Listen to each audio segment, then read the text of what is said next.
When humans wear the collars of endangered species and become living exhibits in the windows of alien insects, the so-called pampering is nothing more than exquisite violence. They provide steaks and swimming pools, but deprive them of clothes and freedom. They are obsessed with human skin, but measure the value of life with needles and chains. Here, meekness is a bargaining chip for survival, and defiance is a trigger for death.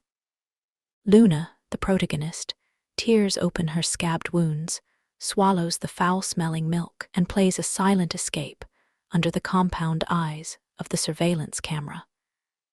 When her companions are successively reduced to the remains of breeding experiments, she finally realizes that under the protection of the Bug Federation, human beings are nothing more than specimens to be sold in the gene pool.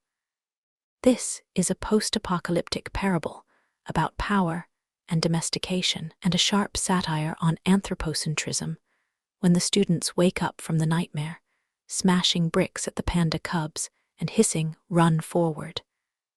The answer has already been engraved in blood. True civilization begins with respecting every life. A true civilization begins with respecting every life's no turning back.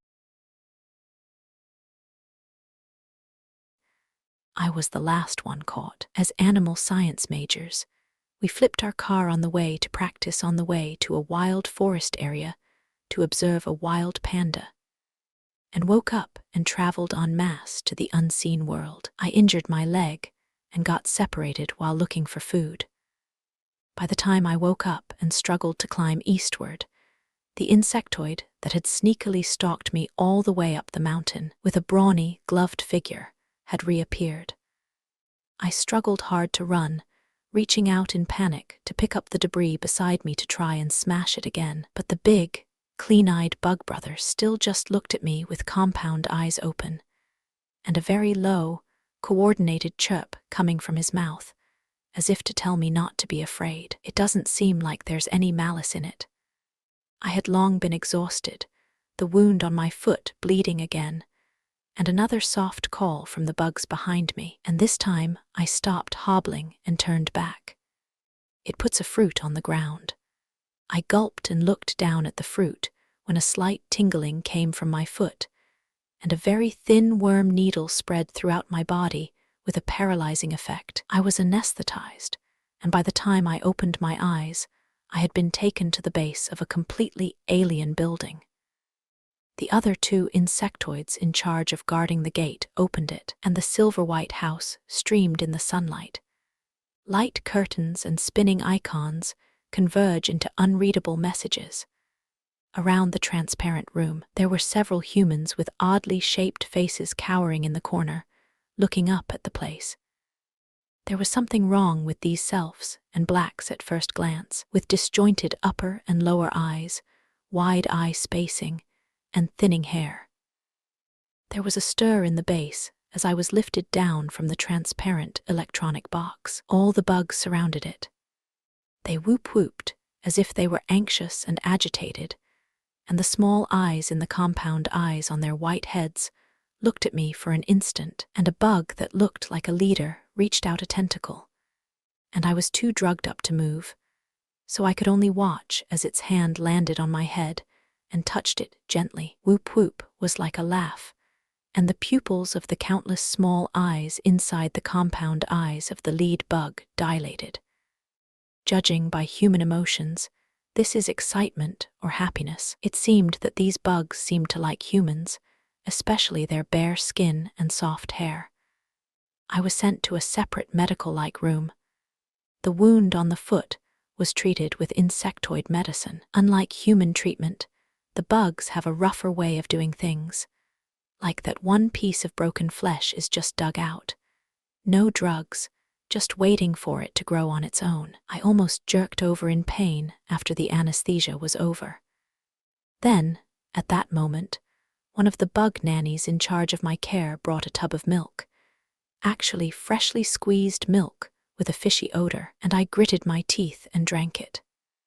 Nanny the bug was pleased and looked me over carefully for a while, then touched my head again while no one else's gloved tentacles were around. I fought back some level of nausea, not daring to do anything rash, and did my best to do nothing but eat and observe. For my good behavior and silence, I was soon rewarded. This day, Nanny the bug held me up carefully after I had finished eating. It used iris recognition to activate the lighted conveyor belt next to it, and then we were teleported forward down corridors of unknown material, but always bright. Stopping at a wide house, the door opened to a mixture of several stools and chairs, and other items from human society, which appeared to be a collection of antique items. At the far end are about a dozen nutrient bins. There's something inside every hatch. The one on the far outside with his eyes closed was none other than my classmate, Slacker from class. They were actually here, and I tensed up for a second. Dr. Whoop Whoop Whoop, the bug doctor in the nutrient bin, then watched me react and signaled my nanny to put me down. I limped up to the front, looking at them one by one, and when I got to the very center, the person inside woke up, and it was our class prom queen Emily, looking to reach out and try to knock. From the nutrient silo in front of it, a mechanical arm suddenly emerged, and a line of text appeared in the air, presumably some sort of introduction. I called out to Emily in a muffled, trembling voice. Immediately, my bug nanny let out a very happy, shrill cry, the first time I've spoken in days. It said something to the doctor on duty, and after a while the hatch began to open, and prom queen was the first to be taken out by the robotic arm, followed by a few other students, all rubbing their eyes and looking at me. I couldn't hold it back for a second, and I almost burst into tears. The waking classmates, however, laughed easily. They were caught half a month before I was, knows more than I do too. It's the Earth, yet it's not quite the Earth. Today's Earth has long been overrun by alien bugs, and the once human race, now few and nearly extinct, is a federal priority one. And a favorite of Earth's new masters, the bugs. The total number of captive animals does not exceed 100. It's being protected with national-level efforts. Look at me not understanding my situation. Slacker laughs first. Think of what a national panda was once treated like, and what we are. One for all and all for one. Academic representative also comforted me. Don't be afraid, we are safe now. They won't hurt us. Luckily you came. Everyone was worried sick about you. Having spent some time together, they had been able to simply hear and figure out some of the intentions of the insectoid rulers. Again, because of the cleverness revealed by these speculations, it received unprecedented attention from the bugs. The virtuous cycle, now a steady stream of care and escalating pampering, gives everyone visions of being a prince and princess. Academic representative says, based on speculation of the words they carved into us and the level of excitement of these bugs, I'm guessing that the overall human population should now be less than the number of pandas it once was. Let's bet. Andrew Non says 3,000, class president says 1,000, prom queen says 800. Luna, how much do you bet? How much? I said I don't know. I turned my head, and behind me, in the surveillance room, the insectoid tentacle that had brought me in was wearing cleaning gloves on its hands, cleaning, and it peeked at me from time to time. In that moment, I was surprised to feel some sort of complex emotion in its compound eyes, which seemed to be worry. Is it because you're worried something will happen to us on the brink?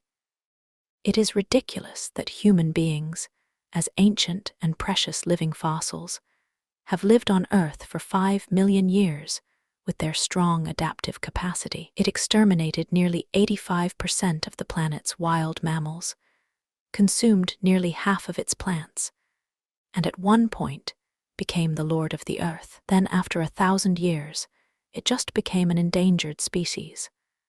Wait, endangered species. I snapped back to the few facial incongruities of the humans outside when I came to the base at the time. There had once been a sensational case in Australia about a tragic case of internal reproduction within a family, which was reflected in the serious health problems of their young sufferers, some with facial deformities and poor aesthetics, some with poor eyesight, and some unable to speak. Could it be that the humans at those bases are also? A horrible thought bubbled up. At the moment, the students next to him were still talking joyfully. Slacker said, "Ah, it's so cool, and you don't have to be an employee. You have food and shelter and a sweat lodge and steak and lobster and big burgers." Class president says, "Air-conditioned waterbed pool, 26 degrees fantastic." Prom queen says, "Chuckle, chuckle. Why do they keep looking at me? Yeah, are they so into me?" And I was the only one sweating and thirsty. Dear classmates, you guys are forgetting that, as an endangered species, in addition to being pampered and liked, you have to be reproduced indefinitely. We are now together plus me, a total of 8 people, all the same car, all 2 dormitory, usually play quite well. Class president, slacker, sports officer, and nerd Adam are male, and me, prom queen, academic representative, and my introverted housemate Olivia are girls. Exactly 4 men and 4 women. At the moment, we were wearing a collar-like thing around our wrists and necks, silver on the girls' necks and gold on the boys' necks, supposedly to differentiate between the sexes. And the hieroglyphic symbols on the tops of the collars looked as if they were numbers. If I'm not mistaken, my number is 8. What these bugs have been calling is also my number 8, which fits right in with my favorite number. The one who reacted the most to hearing my horrible guess was Adam, the youngest, who blushed, his mouth slightly open. Prom queen rolled her eyes in annoyance. "What are you looking at?" She smoothly flicked her pretty curls behind her ear. "Not really." Both the class president and academic representative were silent for a moment. "I don't think so, or at least not so soon. We've got to find a way to get out of here fast." Everyone looked around the room. The full 360-degree surveillance exposed almost everything to bug Nanny's vision. Their focused compound eyes are looking right at us. This time, even Slacker winced. No way, people are still virgins.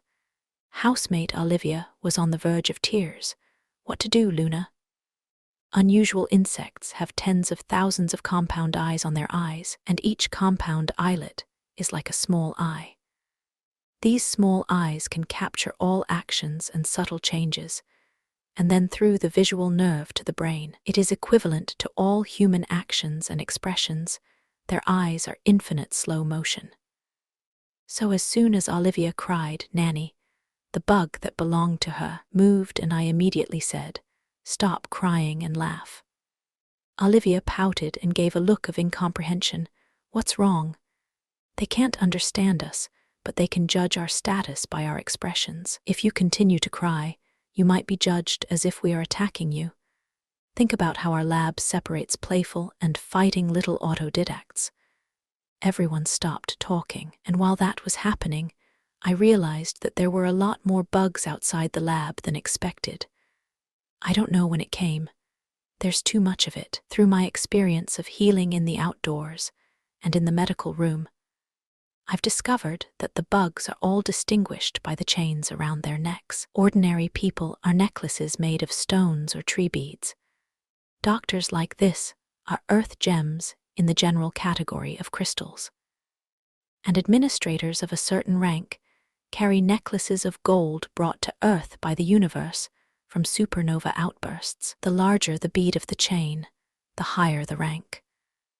At the moment, there was a bug leader outside the observation room wearing a big, thick gold chain. A pair of tentacles on its head wiggled gently.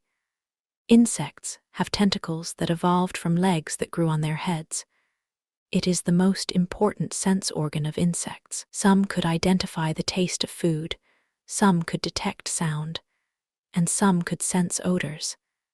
And at the moment, the tentacles of the big bug guy were wiggling around. I then realized that in this case, Prom Queen was actually wearing perfume, and her hair was carefully combed. When I looked at her in surprise, She shrugged and said, "A girl has to be sophisticated no matter what, right? Last bit of perfume gone." That last bit was enough to attract the bug bigwigs. In the next second, the big bug guy reached out one claw and nudged prom queen. Then, a bug nanny walks in and carefully holds prom queen out. The big bug guy nodded in satisfaction and looked back to the people inside us. "Are they choosing someone?" Adam asked dully. "Are they going to be ready to pair up now?" Class president, a few of them were a little nervous and subconsciously looked over at Adam, the glasses. Adam looked back and blushed so red he was dripping blood. Sports officer said righteously, "Whether we are elected or not, don't worry, we won't mess around." Adam looked at me and chimed in, "I wouldn't either." But prom queen was taken most of the day without taking any of us inside. Everyone was starting to get more and more uneasy in their minds, and as the only one who had lived outside for more than a week, I became their new counselor. Actually, I don't know. I've been out there for over a week, and I haven't seen a living soul. Almost all of the remaining houses and park remnants were covered in a new assortment of bizarre insectoid structures. And the ground was contaminated everywhere, with large eggshells and egg skins left over from hatching. It reeked of an uncomfortable sour odor. Under these conditions, the wilderness is simply not adapted for human survival. The humans that do survive are in captivity, and this base, there are some other people besides us. I thought of it, class president, they thought of it. Everyone subconsciously rushed towards the transparent glossy window, but the window carried an electric current above it, and just touching it made their bodies tingle. And our actions soon attracted the attention of the bug nannies. As class president was picked up, one after another other bug nanny walked in. At the last moment, I screamed out, "Cry, remember to cry whenever you don't see your own kind, and when you do, don't cry a few more times and they'll get it, and we'll be able to meet." My advice works. Bugs have emotions even though they don't have much expression due to their facial bones, and they naturally love to see humans smile, especially when they are meek and well-behaved. It's like when we keep pets and experience that sticky closeness and lowly taming. On the third day of being bred alone, I cried for the 7th time, not eating or drinking. I finally got the chance to see my kind.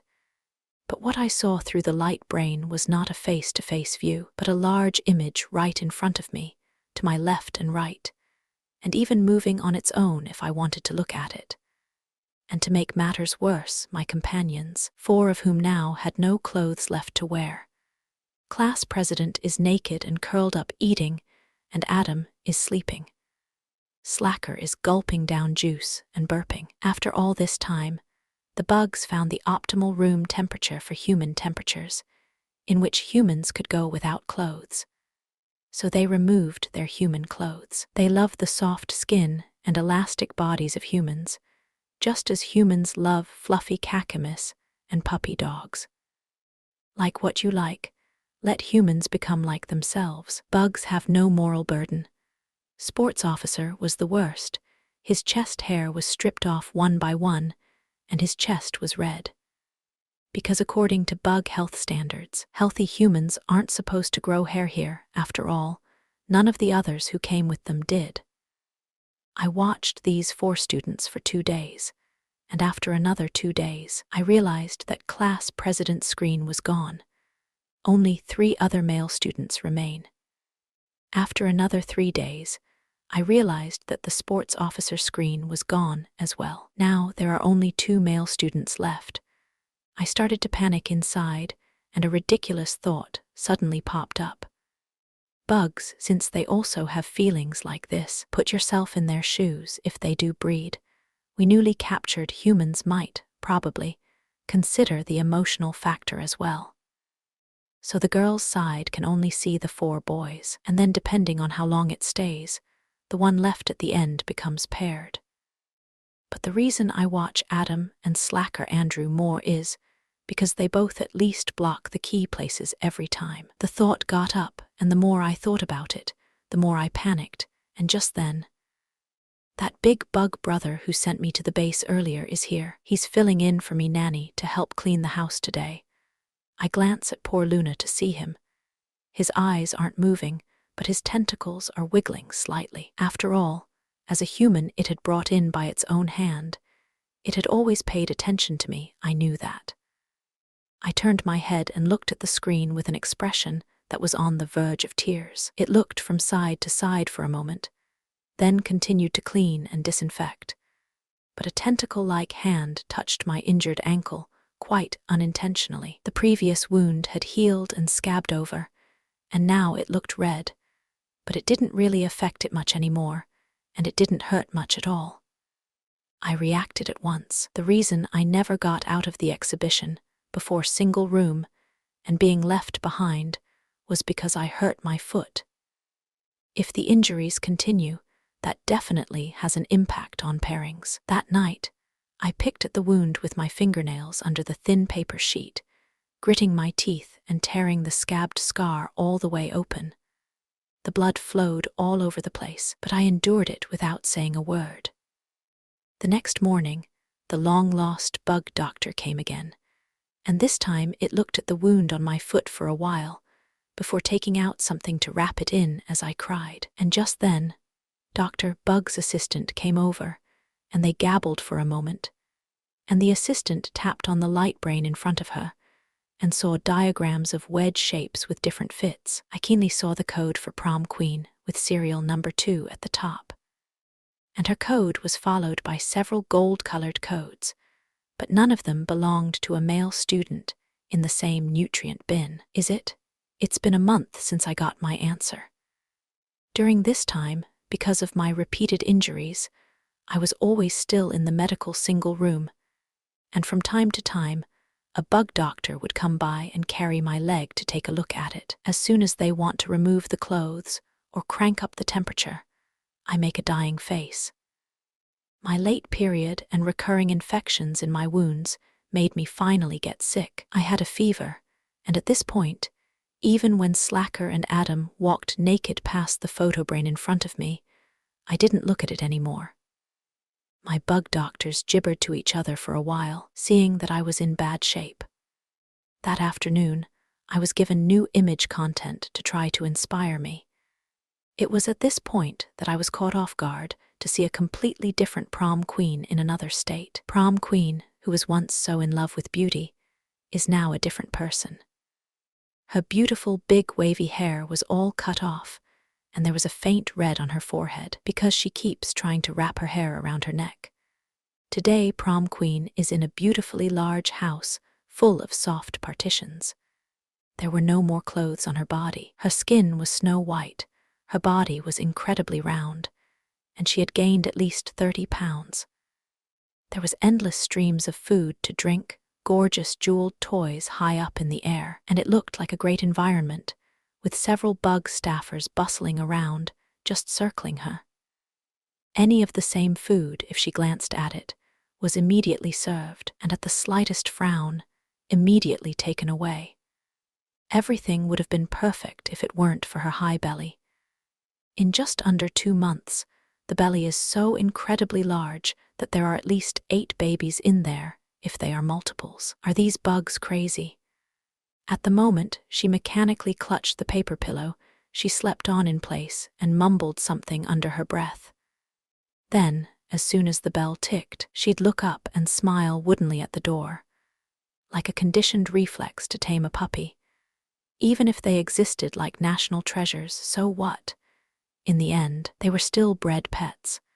It's just that this pet is rare and collective.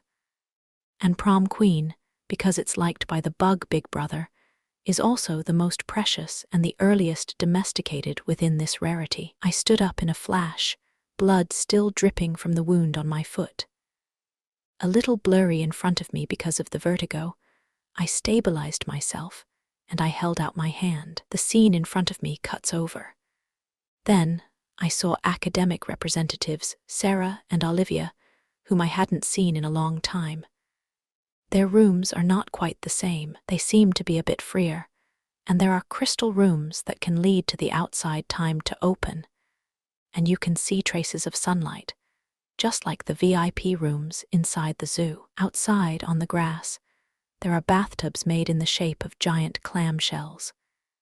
Each cluster of light reflects the full radiance and beauty of the skin. Academic representative is in better shape, but only a little. She sat in the inner room, refusing to go out, and on the delicate, beautiful upholstery in front of her, one by one, were all the words written in one milk: flee, flee, flee. Olivia, on the other hand, is sitting in the outside bathtub, looking out at the bugs as she takes a somewhat clumsy bath. With each stroke, it caused a big, big cheer. Occasionally, a bold and mischievous little insectoid child reaches out and slaps the light brain hard, and must be taught by its parents not to be so rude as to frighten the honored babe. Outside the transparent crystal light screen, layers and layers of bugs standing high and low looked at the humans inside with open mouths and compound eyes. All of this was so different from the dull, captive humans they usually saw. This was what the cute humans they had longed for looked like.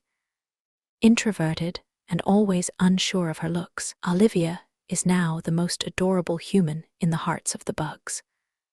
I hadn't realized how much things had changed in just 2 months.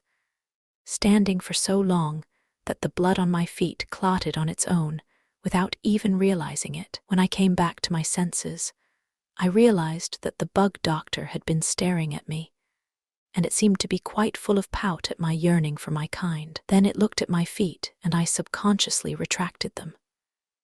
Later that night, as I tried to get my hands on the wound again and rip it open, a mechanical hand grabbed my wrist. Then my hands were trapped, and I became an immobile puppet on strings. Until the wounds on my feet healed 2 days later, I was still going to be forced to wear a huge cape Feng AI, one of those plastic-like cloaks that dragged from my neck to my ankles, kind of hard, like a reverse Elizabethan ring for dogs and cats. It's the bugs looking out for my health. After my careful mind was poked and prodded, a string of symbols followed the introduction about me. I suspect it may be a reminder to the other bugs of my witticisms.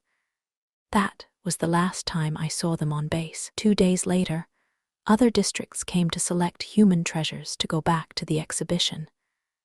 That's when I realized that the bugs were actually a federated country, with different regions having different customs, but different in that they all shared a common love for human babies. As an important communication, every choice is important. I was sent to an area probably similar to where Hawaii is today. It's also a place that doesn't deal well with the district I'm in now, and I'm a peacemaker. It's a pretty island area connected to the mainland. The bugs here are not quite the same as elsewhere. They have longer tentacles, presumably by which they can hold bubbles of air on the water for breathing, and much larger bodies, with the characteristic sea odor of the tropics. These bugs are passionate and rugged, yet they believe in technical research. I've been checked, measured, and crunched numbers from start to finish since I got started. The first human being to come to Sakurai by the exchange. Full, real-time screen feeds, columns of hot press, and my hotness spreading in a big way. The new exhibit hall was worried about me and put out tight security, but the unwilling bug fans were still gathering. They look at my back as I leave and yell my name. The delicate sounds of breathing came together into a million Luna, Luna, Luna. Every voice is telling me to turn back. Unlike the graciousness I felt when I was caught then, the sound here is full of fervor, freshness, and fondness. I turned my head to look at the bugs. They actually all looked alike, and I couldn't tell them apart. But at the very back of the bug swarm, I saw a semi-familiar figure. It's the big bug brother that caught me in the first place. I turned back and was then escorted into this exhibit, the largest and most complete exhibit of rarities known as the New Bug Federation. I got the biggest and widest pavilion, which was a full house designed just for me. Even the pillows I like to use are exactly the same. 4 bug staff members specialize in my diet. All the food is delivered exclusively from my base. I even have what they don't have at Academic Representative and Prom Queen, a small, shallow saltwater pool stocked with fish. There was a steady stream of buggy tourists coming to see me every day, even to the point of having to line up from the door to the end of the door, and even the general skylight window overhead was occupied. Every day just bringing in 3 times what it once did in gate receipts. The exhibition hall dedicated a plaque to me for this. But the good times don't last long, and even the newest treasures get tired of looking at them for too long. The latest fad is pink and sticky cute little cubs. A newborn, like little arms like roots, with big, grape-like eyes that turn red when you pinch them and smile when you blow on them. The gibbering bug staff started sizing me up and drew my blood and looked at my teeth. They couldn't seem to decide, and that very night, damn it, I got my period. The whole exhibition hall was abuzz. You can't tell your age by looking at the outside, but this menstruation is a sign of human maturity, a medical standard they share in common. Being ripe means you can have children. It also means that a steady stream of wealth is about to descend once again. There doesn't seem to be much difference between a man and a worm when it comes to profit. There doesn't seem to be any difference between the trampled and the favored when it comes to profit, because the choice is in the hands of the master. Ever since I started reading novels in middle school, I've always fantasized that someday, somewhere, there would be a handsome, thoughtful, and intelligent man waiting for me to read my heart and understand my soul. So even though there were a lot of college suitors, I wasn't really in love, and the vague fondness I had for class president was more than anyone could say. I value my body and expectations as much as I value fantasy love. But the day after my period ended, in this ridiculous and exquisite place, it all fell apart. I saw the other half of what the exhibit had picked out for me. A blond man with wide-spaced eyes, as if he were a Down's child. He wasn't very articulate, gurgling unfamiliar words that seemed to be pronounced in English, but my 6th grade ears couldn't understand a word. English, as an epigraphic language, exerts a consistent character. A couple of generations, though, and it's completely unintelligible and uncommunicative. My resistance caused the exhibit to reselect a second one. This one was about a half-breed, tall in body, but not right in the head at first glance. He started biting his fingers from the moment he came in and bit a couple of nails bloody. The next ones were brought in from very far away from the Federation, each, without exception, a tropical foreigner, also carrying genetic problems.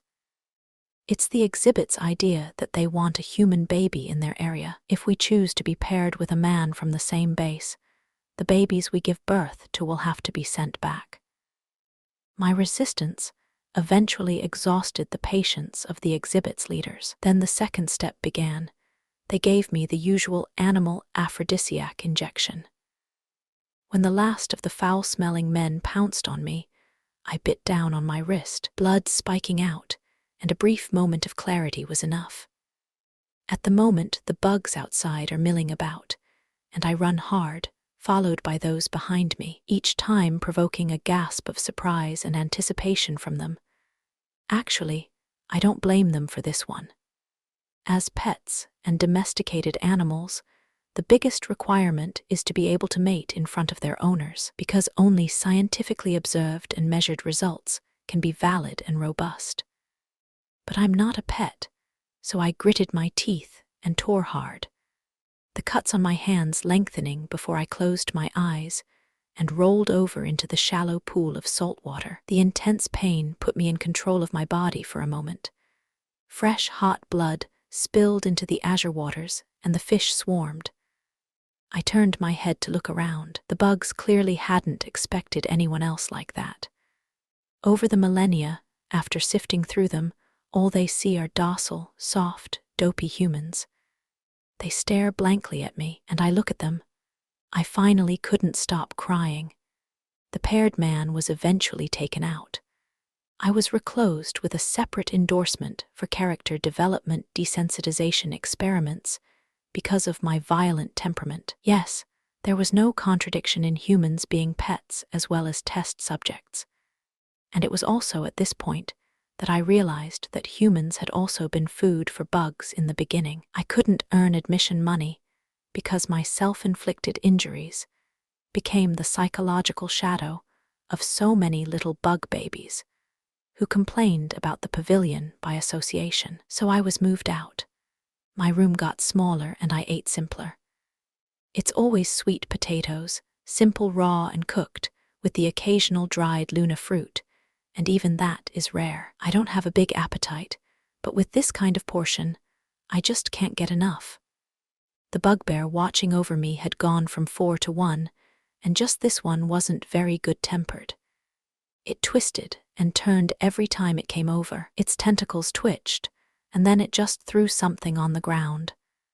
If you're afraid of dirt, don't eat it, but if you don't eat it, you'll be hungry. Even if it's the bug's favorite treasure, its fate is in the hands of the near breeder's business. And the breeder's income is directly tied to the pets in their care. And if I don't make any money, my breeder doesn't make any money. And if he doesn't make any money, he's not happy and has to gouge and pull from the few meal dollars I have. After being kept for but 2 months, I had lost over 10 pounds, and even my cheeks were sunken in. Bugs don't like skinny humans. They're slender themselves and favor the fat ones. Because of this, I'm even less likely to re-enter the stage. My keeper finally progressed from his initial impatience to scolding, and when I say scolding, I can't understand it, but the sound was sharp, like fingernails scraping and pulling at a chalkboard. The wound on my hand healed, leaving a very long scar that hurts whenever it rains and touches water. It always resented me, until one day there was a loud cheer from next door to me. I walked over and peeled myself against the wall, a sound that I'd heard before when I'd once been out on the field, a cheer that belonged only to human babies. In the light sheet crystals and rock crystal crevices, I saw a familiar figure that turned out to be Olivia. She is much more skillful now, and is bathing inside my former saltwater bath, lifting her hands, feet, kicking the water, turning her head, and eliciting countless cheers with every movement. Her arrival to make up for my inactivity should only be brief after all. Olivia is a hot star baby now. What about class president, academic representative and them? I stared at them in disbelief, and my breeder was behind me, tapping the wall with its tentacles one by one, touching a haloed bar of light. It's nudging me. The next day, when it brought me food again, instead of sitting frozen in place, I chose to pick it up, sit down cross-legged, as they like to do, and turn toward it, cocking my head and taking little bites. The tentacles on the feeder's head twitched slightly. So for 3 days, when it tried to run its hands over my head again, I restrained my nausea and didn't move a muscle, still eating my food. A week later, the breeder brought in another buggy, and after they tested it, I was now free of self-inflicted injuries and attack dumpbacks and could test outreach. It's risky, but no one wants to mess with money. Just to be sure, I was starved for 2 days before going out to the exhibition. When I was too tired to go out, I was then placed in a crystal shell. And for 10 gold coins, the incoming bugs could have their picture taken with me, in which I would get a small piece of tart green apple that I could not normally eat. I ate lots and lots that day. I can't stop eating until my mouth is clear, but I'm hungry, very hungry. People have no dignity when they are very hungry. Some of these bugs grabbed my hand, some leaned into my face, and some secretly plucked a hair or 2 off me as a souvenir. But I can't move, I can't fight back, and if I hurt a visitor, even if I defend myself, the punishment I get will be harsh. For example, I saw an old captive blonde man across the street who had lost his value and had his teeth pulled out. Word of mouth soon began to reverse because of my cooperation and meekness. More and more people came to take pictures with me. Not enough. I need to be a little more red before I can inch closer to Olivia and the others some. Right now, I rely on these photo ops for all my meals. But it's a little hard for me to eat sweet potatoes and green apples every day. On that very day, the big bug brother who had once brought me back to the base reappeared. It shouldn't be generous, because after half a day in line, it only bought a small piece of green apple. As I walked over with the green apple, it handed it to me, and I reached for it, and there was actually a piece of meat inside. I don't know what kind of meat, but it was cooked anyway. It's also the most I've ever eaten on base. I looked up at once, and the big bug brother cackled, a sound that he only made specifically for me, presumably to give me the name that I'd adopted as its code name. George. I grabbed its tentacle in one go, and the other bugs gasped in shock, only to see that I was just rubbing against Brother George's hand and started to get agitated. Then, with my close interaction with Brother George, I flipped again. It was also finally a chance to meet and interact with Olivia, now that Olivia is so popular. If she has access to more information about where our rollover accident was at the time, she might be able to find a little something useful. The exhibition hall was excited about the meeting. The bugs had always felt that humans had some IQ in them, but these past few hundred years had been characterized by serious genetic problems due to internal and inbred intermarriages, and the humans that had survived were not only of worrisome intelligence, but also equally dangerous in terms of their health. They can't even recognize kindred spirits, but not these few of us. From the very beginning of our capture, we have shown amazing intelligence.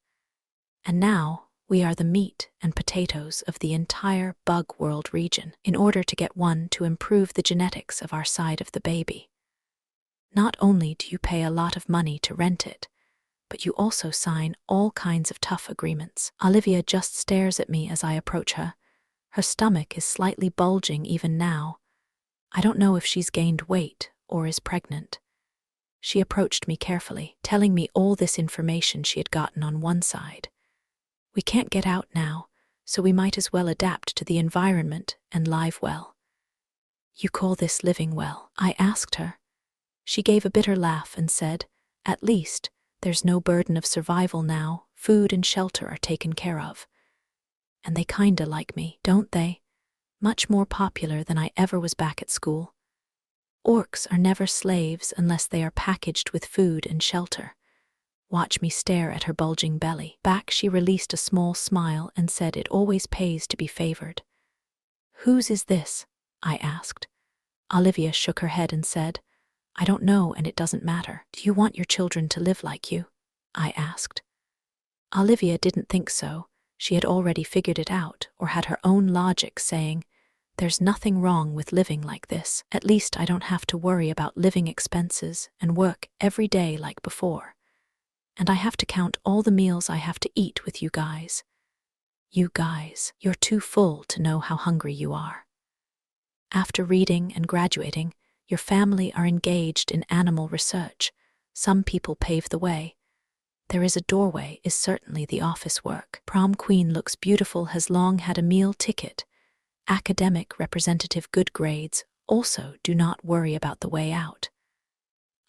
If I graduate, the family is too cannot help. But also, I have to give money to my parents. I can only rely on themselves to go to the field, go to the barren mountains, go to squatting and dispatched to earn some money, to squatting and dispatched to the wild mountains. I can only rely on myself, go to the wilderness, go to the deserted mountains, go to squatting and dispatching to earn some money. I'm better off as a cow or a horse there than as a pet here. At least we are all equal, aren't we? I froze for a moment. I didn't think Olivia thought that way. But what? Freedom, dignity. Dignity can be traded for money here at least. Can it be traded for money there? She snorted and turned away when she finished, took 2 steps and turned back. Luna, You used to say that wild animals are not fit to be captured and kept in captivity, coming up with a liberal and compassionate demeanor. I couldn't refute you then, but now I'll tell you from my own experience. Being captive, that's a real treat. Being dominated, that's a real relief. I stepped forward and said, "What about them? Do they feel the same way?" Olivia shrugged and said, "I don't know. They weren't very cooperative, so some were sent out. But this time it looks like someone else came by besides me." She pursed her lips and said, "It's here to pair up specifically to deliver a son. You better pray that it's sports officer or class president. At least, they're both good-looking. Come what may, 1 trip for shipping is shipping and 2 trips for catching up. So, another purpose of this line of base deliveries is mating. The minimum number of humans needed for normal human reproduction is 98, and the number of males cannot be less than 40. But the entire human captive population is now only 70. Many of them are also related, with not enough initial genetic enrichment, inbreeding and biological screening to make the IQ of the surviving humans almost indistinguishable from that of dogs and cats as well. There is no time to lose in expanding genetic diversity. The bugs are now using the same method that humans once used to treat endangered animals, a few pings. One is a wild release experiment, where captive humans who want to be released can seek out hidden wild humans and expand genetic diversity more. The other is to utilize existing resources and stagger the expansion of the allotment. There is nothing new under the sun. The pairing is back on the agenda after 6 months of delay. I was weighed and sent to a special room with lots of fresh, soft flowers and petals on the floor. I was put down and saw the man standing in front of me. I didn't think it would be Adam. "Class president, where are they?" Adam was a little embarrassed as he wrapped a flowery branch briefly around his waist. "Class president is very busy right now." He smiled bitterly. Because of class president's overall outstanding physical appearance, he is now busy with various work. He used the word work, but everyone knows what class president is doing. What about sports officer and the others? Sports officer is good-looking, very strong, and when it comes to body shape is a little better than class president. Sports officer has chest hair and isn't white enough for these contraptions to find it aesthetically pleasing to them, so they're remodeling him. The last time I saw him, he was in a sterile room in a glacier exhibit up north, and I don't know what he was on, but he lost all the hair on his chest and armpits, and he lost his eyebrows. The beauty and status of a pet is based on the preference of the dominant person. Prom queen is in solitary confinement, can't see her, should be giving birth soon. Andrew is very popular and is being shown around as much as Olivia. Academic representative is still on base and about to give birth. Then looking to me, "Luna, how have you been? You're of all the people right now, most human-like." There were 2 bugs surrounding us outside, watching us expectantly, not knowing what to say. Adam says, "They're watching us for matchability and status. What happens if it doesn't work? A twisted melon is not sweet." Adam suddenly smiled bitterly. "Anyway, they won't give up. They spent a lot of money to come over to this pavilion this time. They won't rest until they make that money back." He looked at me, and the usually civilized and somewhat droll, and even not so familiar male student pursed his lips and tried to squeeze out a reassuring smile. "We're classmates and old folks. I won't force you if you don't want to." I held out my hand and showed him the scars on my hand, telling him how I had fought back successfully the last time. Adam's gaze twitched slightly as he was silent for a moment, slowly shaking his head. "But there will be no second chances." "Yeah, I see they didn't medicate us this time." He opened his mouth to speak, but in the end said nothing. I realized the next day what he was trying to say. I'm anesthetized. When I woke up, my lower body tingled. Surrounded by a cold operating room, there was no one else present. A bug doctor with a crystal necklace is gathering up the things in his hands. Soreness and numbness spread throughout the body from the ankles and lower back. I've been artificially inseminated by bugs. The source of the insemination was Adam, who was electrocuted for his sperm. The lightweight set is familiar after a series of trials. To be on the safe side, after the first time, it's immediately followed by the second and the third. I'm successfully pregnant with my first child this time, not knowing the sex or gender. Because of the previous experience, once prom queen had messed up her body because she was pregnant with multiples in one breath. Now the exhibition hall has done a reduction surgery for me, and I have quadruplets in my tummy. It's only been 2 months, and my belly is bulging. The bug bigwigs in charge of the exhibition hall were so pleased that they celebrated for days on end. According to the agreement, the child is to be returned to the place of origin if human parents are both from the same place. But if it's more than 3, you can leave one behind. The big bug guy was able to communicate and get a lien on both kids without any problems. But in the end, only one child survived, and it was this scrawny son who passed away in the same month. I stared at the tiny body in disbelief, a strange emotion of sadness and relief. Then a month later, I saw Adam again. He looked thinner this time, his face pale and self-conscious. This time he still came with a mission. After all, he was the only one I was paired with. It was the same familiar room, and none of the petals on the floor seemed to have changed. He brought good news. Sports officer is doing much better and is now able to come out, although hairless and dark and unpopular. Last time, his breeder also showed him the sports officer video. Now sports officer is scheduled to go to another exhibition hall by the southern section, where conditions are much better than in the north. I've heard that the average lifespan of humans in captivity nowadays is no more than 40 years, but that exhibition hall called Fu Argon is in very good condition, and it contains the longest-lived human so far, who has almost reached 50 years old. Now, all the bugs are expecting him to turn 50. Adam was the youngest and most helped by everyone in their dormitory, and sports officer was especially close to him, and he seemed genuinely happy for sports officer. People are endlessly adaptable and can always find hope in the midst of despair. Better to die than to live, although sports officer can't see him now. But the conditions there are good for him to recuperate, as long as there is a chance. We will always be able to meet. There's still a long time to go. There's always a chance. I'm thinking that the place where we overturned the car in the first place will allow us to cross over. So maybe there's a chance to go back, Luna. Don't give up. He reached out and squeezed my hand. As long as we live, there is hope. Then he let go. Electric shocks were familiar to him now, painful but not unacceptable. I won't force you. His pale face was an embarrassed and sad smile. That's all I can do for you. But this time, I reached out and took his hand, born and bred to gather together for warmth. I buried my face in his arms. Adam stiffened as he turned slightly sideways, blocking the view of the bug breeder beside him. I'm sorry. After a year, I was pregnant again, this time with twins.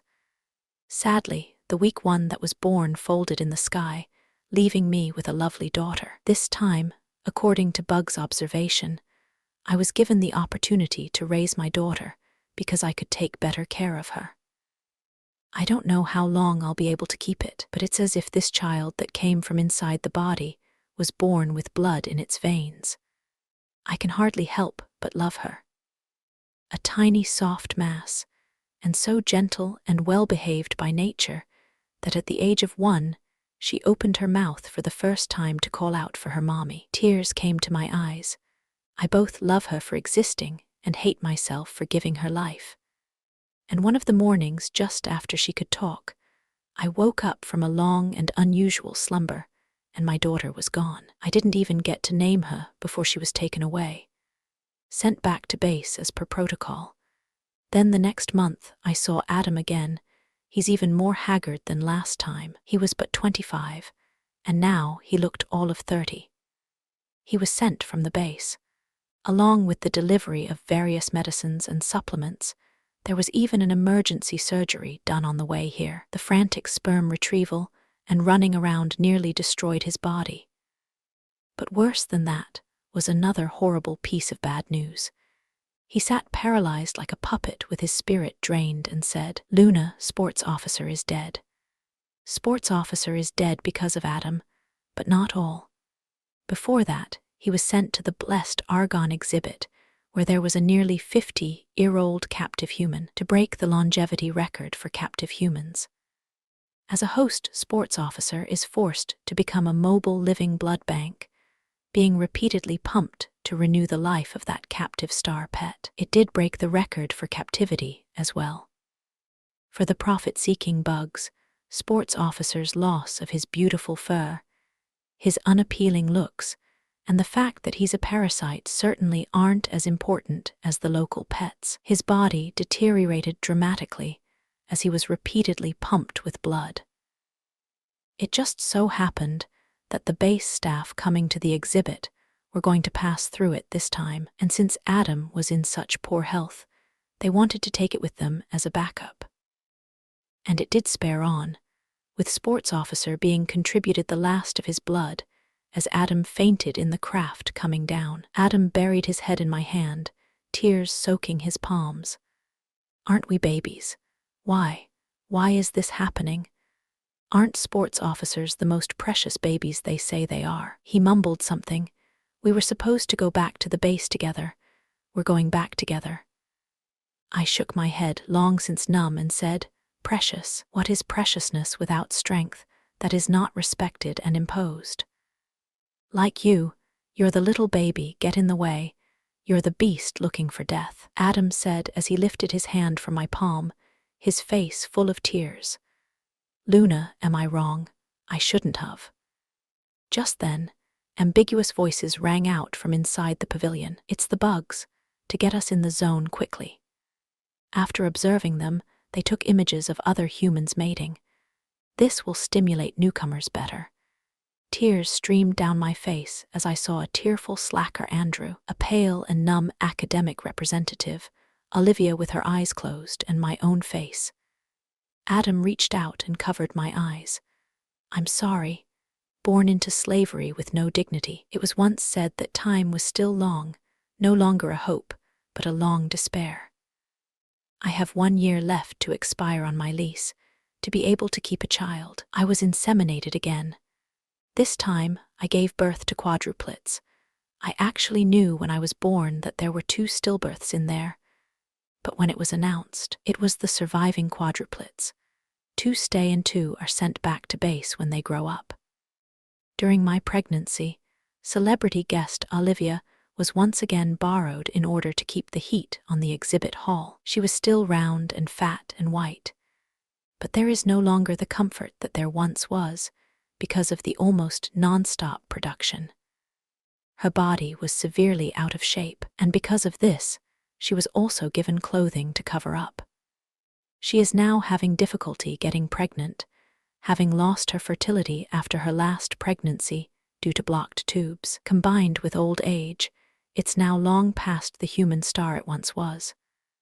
Arriving at the exhibit, she took the seat I once had, earned small apples and sweet potatoes to eat by taking pictures with the bugs. Too much sweet potato was indigestible, and she farted all the time, so she was always chastised by the keeper. The one-room swimming pool that was once all but gone, living in an unusual one-room apartment, outside of which is where the group photo is taken. She is no longer working almost all the time, because the bugs are either day and night or day and night. Olivia, who has given birth to no less than 5 children, becomes a toy after being scavenged for her use. An ornamental toy graced with favor and enjoyed by the bugs. I saw her again when I was out of business with 2 cubs. Over the years, no matter how uncomfortable, I'd stick it out. Heat is my talisman. I've also learned how to curry favor with the bugs, then listen carefully to their different frequencies and try to figure out the meaning little by little. For all the symbols I can see, I memorize them. Little by little, I could probably understand a little bit. Can read a little bit too. There was a cheer outside the arena, and I saw the familiar bug big brother George, who always followed me after all these years. I opened my mouth to him in the bug language I'd learned and went home. At the moment, all the ones taking pictures next to Olivia ran over, eyeing Luna's bugs surrounding me, cheering, shaking their tentacles, and chirping in anticipation. I turned my head to look at her, and she looked at me. She bit her calendar. None of the children she'd had in the last few years had managed to survive. She looked at me as if she wanted to speak, but the tears came first. Freedom and dignity can be exchanged for money here, but the chips are given by the master. Give them to you and you have them. Don't give them and you're a plaything, a waste product. She understood now, but she had wasted all her chances of going out and the possibility of escaping to save herself. Just have to wait. The wait is soon over. Olivia died. She hit her buggy little friend with her hands for getting her hair pulled and moved her mouth to bite a bug, crunching her bug arm, and then was forced to be desensitized for training. Put in a small black cage in the midst of starvation. Olivia digs a hole in the ground with her hands, only to have a pool attached to the bottom, and she falls. It was out of breath when I fished it out. The pool wasn't really that deep. She just had to stand up, and it was possible, but I don't know if she didn't want to get up, or if she was too hungry to get up. She just went for it. When Olivia died, she was made into a taxidermy specimen and sold for a big price to some bug bigwig who wore a fistful of gold beads and a gold necklace. The matter has caused quite a bit of debate among the bugs. After all, humans are still, in theory, the bugs' beloved national-level babies. But the incident soon subsided as something else big happened. That would be a failed field training experiment. In order to get wild human genes, the base released academic representative who was docile and experienced in fertilization, and that area is the area where we once descended. It is said that there are other humans inside. Fully prepared and aided, academic representative took a step towards the inside with her cub daughter, but a day later was found dead under a large tree, with academic representative half-eaten and her daughter showing no signs of life. The base became the target of everyone's attacks for a while. Everyone is railing against the terrible rule-breaking experiment, and the base bug bigwig has to step in to explain that it's because academic representative's locator is out of whack, and then there are coyotes in the mountains. In the end, it says that this experiment is definitely fine. It's the procedure that's problematic. This was followed by reports from other bug reporters about the silent death of the most beautiful human of the previous human race. Up until this point, I had no idea that Prom Queen had died long before the first birth. Because the greedy bugs had set her up with 10 twins according to their own standards and human limits. In the end, both mother and child died. There was even more of an uproar over this, and then it began to implicate the need for these wild humans to be forcibly captured and taken away earlier. Human beings have been living on Earth for millions of years. This species is absolutely intelligent and adapted to the environment.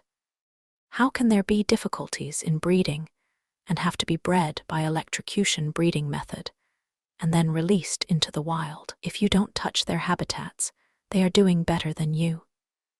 They say humans will starve to death if they don't have food in the winter, but studies have shown that humans originally store food in the fall for the winter, and if that land doesn't serve as a coloring base for insect eggs, which would prevent plants from growing, humans could probably survive. Aren't these humans smart? They show up in their clothes and are nothing like the captive ones, so why do we need to catch them? Catching one in the wild is one gene less, and not interfering is the best way to protect them. In the midst of vocal skepticism, the base bigwigs finally said they would give proof that their research direction and subject matter was absolutely fine. There's only one person left who can do the proving now. That's me, and pretty much the last woman to survive. After several years, I finally returned to the base. This huge base was still day-gloaming, only the people inside were eerily different, still in the original incubation chamber. Sowing seeds around class president's body has collapsed, and now he can barely find his way around normally and has to lie in the nutrient solution for a long time. The former star slacker is no better, and even worse, he has started to lose a lot of hair, and losing the shelter of his hair will probably see Slacker face the same path that Sports Officer once did. And Adam, I haven't seen him. He's busy with the kids. Still at the center, his daughter is now a runner and his biggest concern. From time to time, he looked at the child in disbelief. As I walked slowly by, I heard him, crouched on the ground, say, "Baby, you're the most human-like of anyone right now." He turned his head to look at me, and I was silent. Cubs here usually don't survive. The previous twins folded in the sky not long after I left.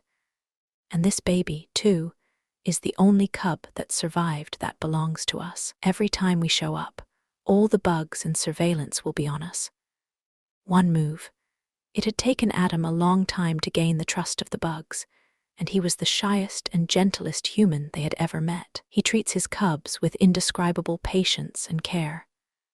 The bugs were pleased, and with the cubs' natural dependence on their elders, the baby spent a little time with his father almost every day. Nothing ever goes wrong. And when I came back, they gave me the opportunity to meet in order to create a reunion stunt.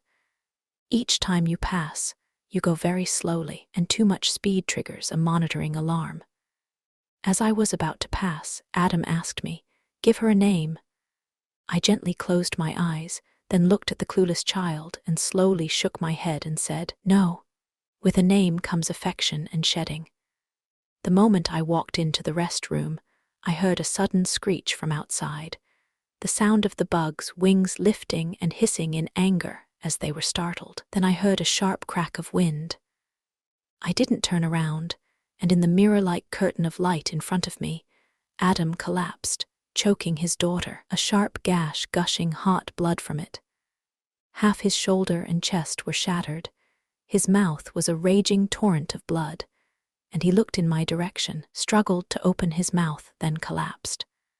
The unexpected turn of events is literally driving the base owner crazy. It even disposed of 2 of the watchful keepers with a direct hand. I didn't cry.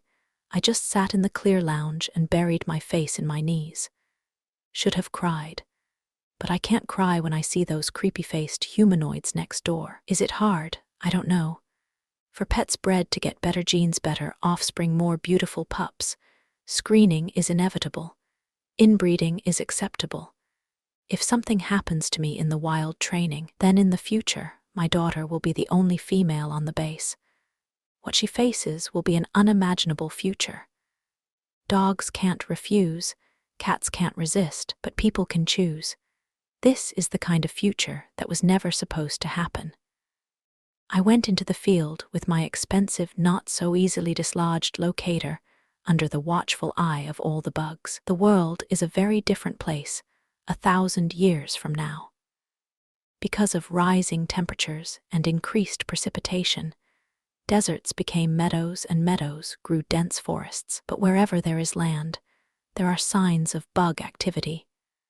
The fragmented surface is littered with traces of pollution. I didn't look back a step when they released me. I just walked forward, and in front of me were high mountains, dense forests, berries, and white clouds. I took one step forward. The rock cut my foot and blood whined on the grass. To be able to fit in the shot, the bugs dropped supplies on a gentle slope, and I headed up to the gentle slope, grabbed my food, and little by little made my way back up to the higher mountain. Behind them, the bugs chirped, and in the electronic murmur there was a bug saying, "It's too high, I'm afraid it's dangerous." The other says it's okay. Humans are timid, especially the females. I walked for a while and sat down to rest as the sun shone evenly on me, rolling and blazing and stinging real. Then I walked to the highest position and looked around. The bugs were happier and said I must be looking for males. And standing so high up, any male that sees it is bound to come. They don't know that I'm seeing the lowest peaks, which side has branches and which side has boulders. I chose my spot and then ate the long-dried meat in my hand. After waiting 2 nights, in the early morning of the 2nd day, I broke my wrist with a sharp stone chip. Dropped the bloody locator monitor. Almost instantly, the bug surveillance woke up, but it was a rare solar storm today, and a few moments of electronic information disruption were enough. I turned back, still the first to see Bug Big Brother George in a familiar place. This soft-hearted Bug Big Brother was looking at me too.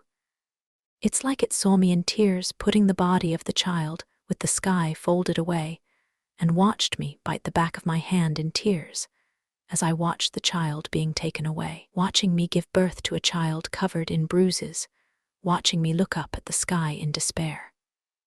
Other bugs say I'm a precious human mother and give me little bits of love outside my exhibit hall over and over again. Only George never did. Emotional sadness and joy are not completely incompatible, but it depends on the position in which they are placed. I smiled slightly at George. George, I said. George is not its name, but the word for sorry in bug. Then turned and jumped straight down. The moment I fell, a hovering UAV rushed toward me and was about to capture me when a bullet hit me in the temple. The sunlight was completely brilliant in front of my eyes. George was being held down by countless bugs, but it didn't move a muscle. Its hiss was silent and deafening. 8, go forward, don't look back. The whole world is completely free. Everyone was silent when the nightmare woke up. The car was still overturned, and we got out of it, and in front of us were panicked calls from the personnel of this wild training base, who had sensed the accident and had come to meet it, and all of us were rescued, and it was good to see that no one was hurt, except the unconscious driver. Body still tingling, I reached up and pressed my temples while class president rubbed his nose and prom queen shivered. Slacker has his hands on his head. Academic representative had a complex expression of hijacked life. Sports officer kept biting his lip. Adam was sitting next to me, and he didn't move a muscle. The responding teacher was still enthusiastically introducing. This time, we are going to rescue a wild female giant panda. When the time comes, we will follow the procedure, not get too excited, and then slowly observe it when we bring it back to the base. No one's talking. The teacher laughed. As expected of an animal major, you're already familiar with things like this, aren't you? The ride was bumpy, and we finally arrived at our destination. This time, I saw what I came for on this trip, a wild female panda cub waiting to be rescued. This time the project is sponsored by a zoo, and the results obtained are sent to the zoo to participate in a joint study. His fur is flourishingly beautiful, mixing with the remnants of snow in the sunlight, self-effacing and eye-catching. It wailed in fear, making puppy-like sounds. It looked from side to side, unable to decide whether to climb the steep slope in front of it, or turn its head toward the group of benign-looking humans. 2 crews were ready to drop off the trapped food, and the tranquilizer gun was at the ready. At that point, I bent right down and picked up a brick and threw it, followed by sports officer, who also picked it up and threw it. Then class president prom queen and Adam, and slacker Andrew. The last one is academic representative, who has never been a hard worker. In a sudden shock, the young female panda ran off into the mountains. What are you doing? What a precious opportunity. There's just one pup missing. Come back, come back. All the students screamed, a cry of varying lengths tinged with hot tears and unspeakable mixed emotions. Run forward. Don't look back. Extra 2 in the 40th year of humans being listed as an endangered species. I found an injured wild female human in the lower R1030 mountains. Unlike captive humans, this human had smooth, straight, dark fur, precious, healthy, and when I called her softly, she didn't leave as she had before, but hesitantly shuffled to a halt on her injured foot, then turned back to me and held up her little hand. I walked over and picked her up, rescued her to the reserve, and got my 30 gold payoff. Named 8. She thought that what she was waiting for was salvation, but little did she know that it was another hell. A hell wrapped in sweet dreams and cheers, because these humans, called babies, have always been measured by money. With money, you can extend their preciousness indefinitely. I can't forget the look on that human's face when she looked at me, or the tears in her eyes. I've seen humans breed and captive. I knew what it was, and I didn't really know what it meant until she could call me by name. I watched her with tears in her eyes as she put the body of the child with the sky folded away. And I watched her bite the back of her hand with tears in her eyes as she watched the child being taken away. Watch her give birth to a child covered in bruises. Watch her look up at the sky in despair.